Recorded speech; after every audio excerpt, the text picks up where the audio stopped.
Good afternoon, my beautiful people. How you all doing today? I hope you're well. Today I want us to look into something else that is going to be very informative and educative. I want us to look into more about the Anioma people of Delta State today. The Anioma people are people who we know as the Delta Igbos. The Igbos who found themselves in Delta State today. They have a very long and interesting history, which many of us have a lot to learn from. You see. After we look briefly into their history, we are going to be looking into something that I considered to be a mini referendum.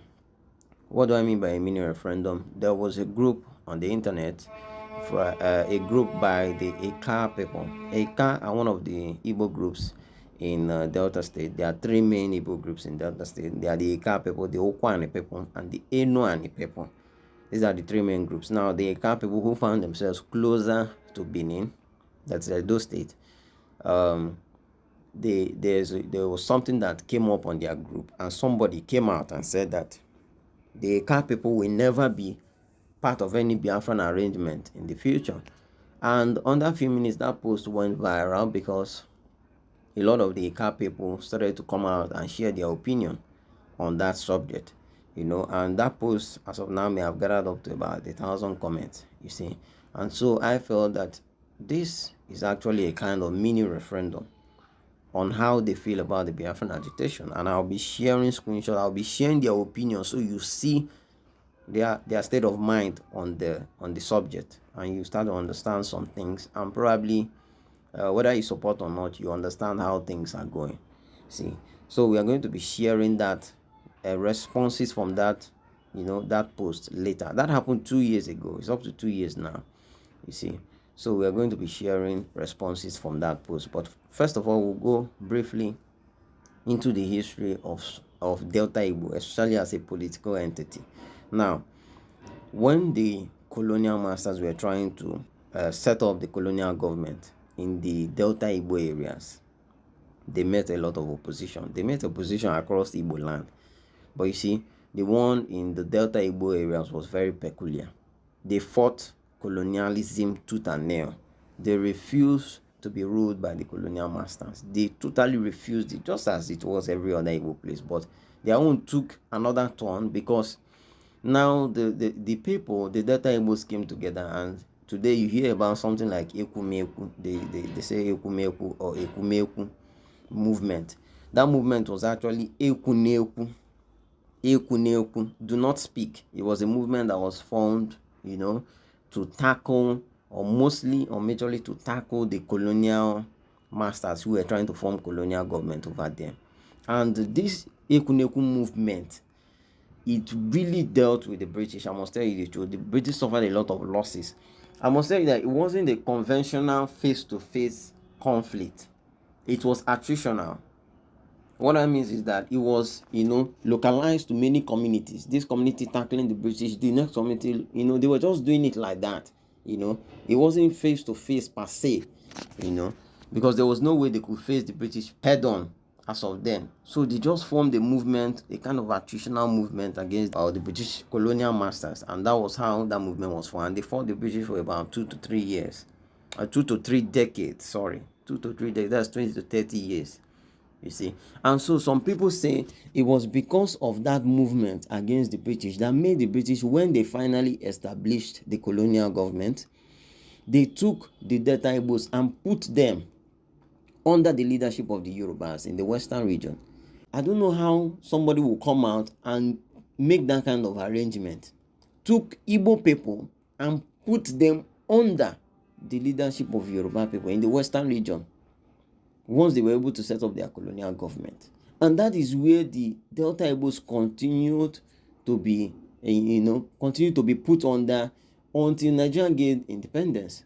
Now, when Nigeria gained independence, it was expected that Nigeria will now start afresh and correct some of these abnormalities.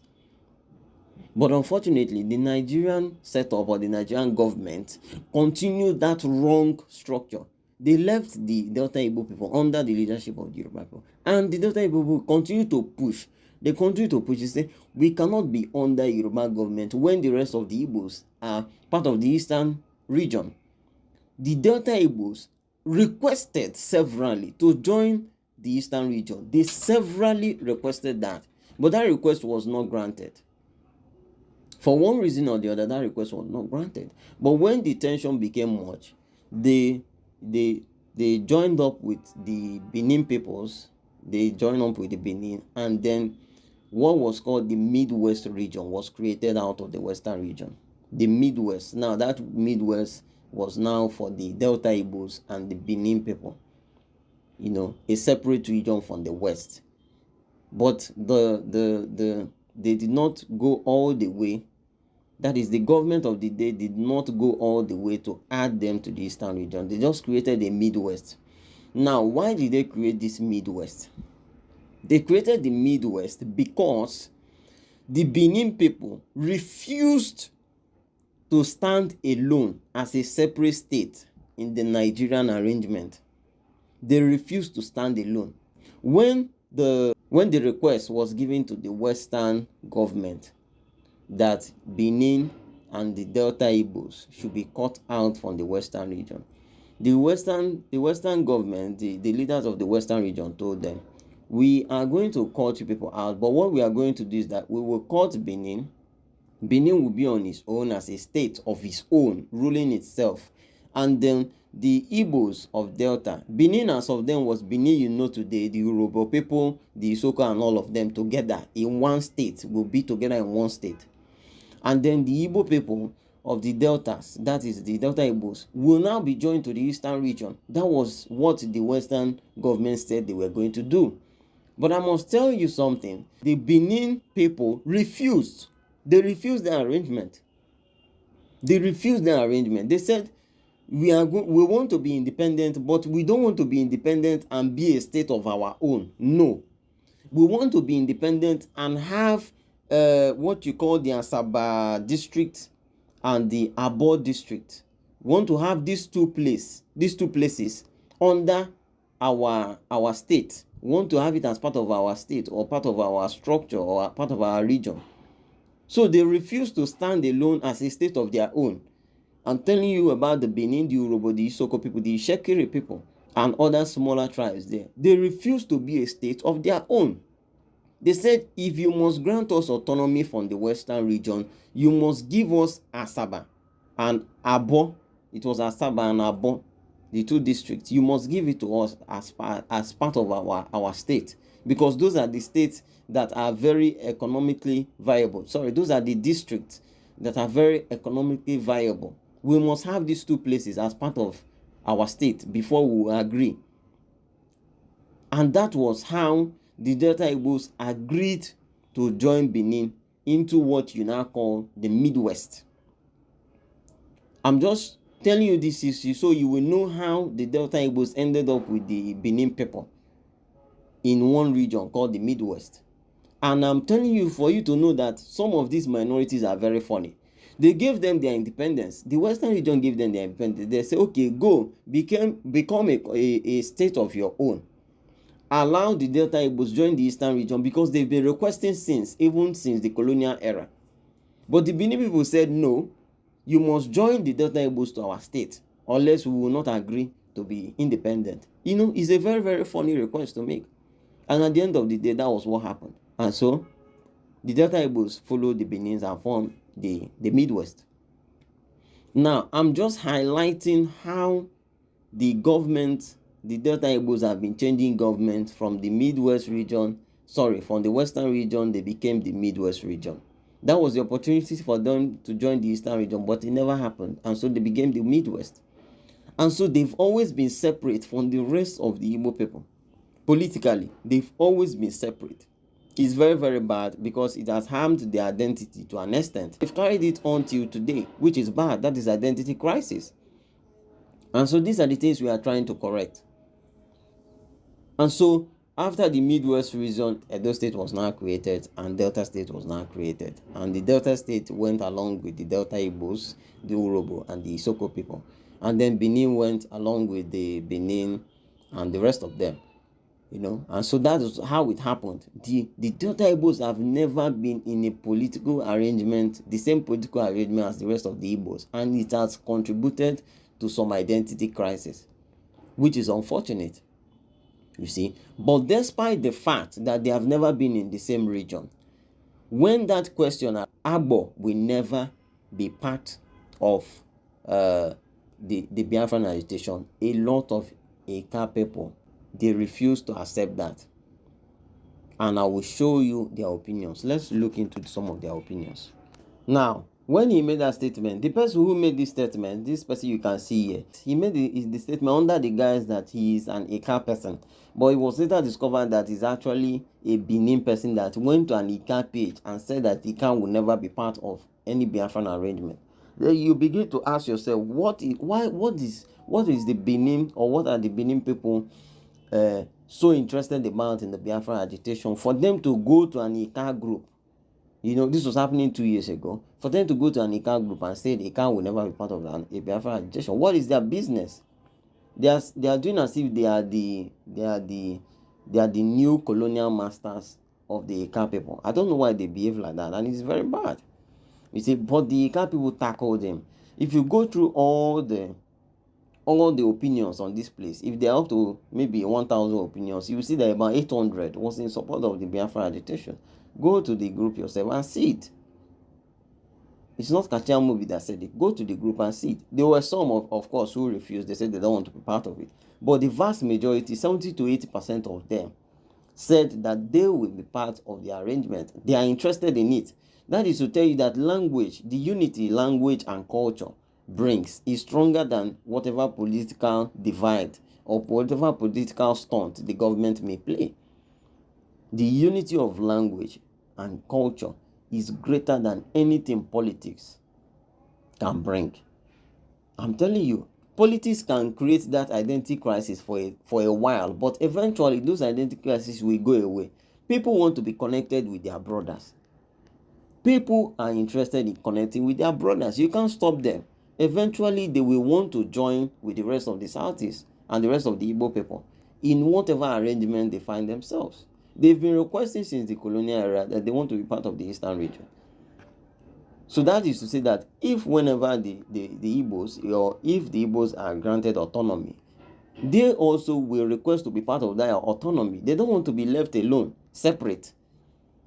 You know, because Igbo people say Igbo, you know, unity is strength. It's better that we are more united. It's better that we are more in number than for each person to stand alone. And so that is why they want to be in an arrangement with the rest of the Igbo people, despite the political differences, the difference in political region and all that.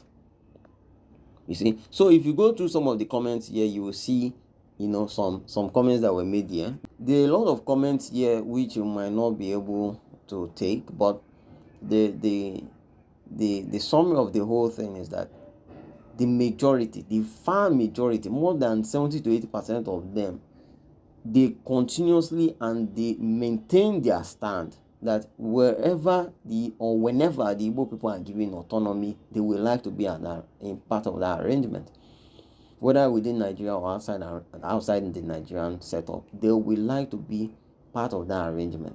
So this goes to show that when you see some people who are saying, "Oh, Delta Igbo will not follow this," and just ignore them. Unity is more important than all those sentiments. Unity is more important. If there is a way that this thing can be done peacefully through the referendum that other countries use, then it will be very good. Some of us do not know that referendums have been used to create several countries in the past. You know, when you talk about, you see, when you go into the history of Malaysia and Singapore, Singapore used to be a state under Malaysia. But before they even joined the Malaysian Federation, there was a referendum given to the Singapore people. They said, would you like to join Malaysia or not?